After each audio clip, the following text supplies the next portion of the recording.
What's happening, people? We're back for the third part or movement of the symphonic suite by Nikolai Rimsky-Korsakov, Sheherazade. I did want to note I have identified another spelling either peculiarity or variant, which is to say, if you look on Wikipedia, Scheherazade is spelled Scheherazade, whereas on this CD here, it's spelled SH. There's no C. And I looked online, and apparently there are variants, not just in English, but the word has been rendered with different spellings in multiple languages. So I'm just going to spell it the way it's listed here on my particular copy, which comes from the Naxos label.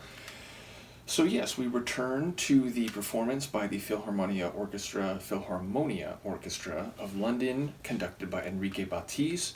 And the next movement is The Young Prince and the Young Princess. As I said, this one, to the best of my recollection, has a more romantic and emotional character. I think there might be some variety of pace and intensity along the way, but more than the first couple, I think this one is a sweeping, smooth, and tender type of movement. So let's get to it. This is Nikolai Rimsky-Korsakov's Scheherazade, The Young Prince and the Young Princess, as performed by the Philharmonia Orchestra of London, conducted by Enrique Baptiste.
Beautiful. There is a bit more drama or power in the movement eventually. I think, the first few minutes it really is that sweet young lovers type of feel, which makes sense given the narrative or at least scenic framing of this movement. But along the way, we do get some powerful flourishes and drama in the full orchestral scale of the movement. But yes, I do feel like this is the most calm of the four movements, even if there are some moments where it gets a bit grander, a bit more powerful. It doesn't have the drive or the danger of a couple of the other movements at the very least. I do like, again, we hear not only some, I think, tambourines for that like shimmering percussive layer. I think we also have some nice moments where, again, like one instrument is sort of doing the lead expression of the mood of the melody, but is supported and replied to by the other instruments. Of course, about halfway in, we get the Sheherazade theme itself, which every time you hear that harp stroke, that harp chord, you just know that elegant, what's the right word, like sublime violin line is going to come in. So I really do enjoy that, and it's of course the melody, the motif that ties together the whole symphonic suite. So yes, I do enjoy this one. It's a nice, not break, but it's a nice balance or counterbalance to the a bit more intense and action-packed drama of the first two movements. And indeed, I think we're going back to something like that, because my memory is that the festival at Baghdad / the sea is quite powerful and has a lot of intensity along the way.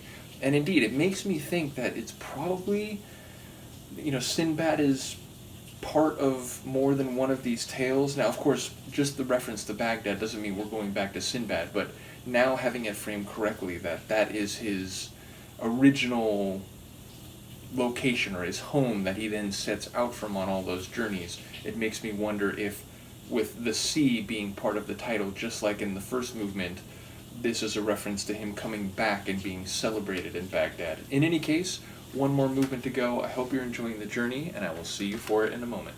Peace.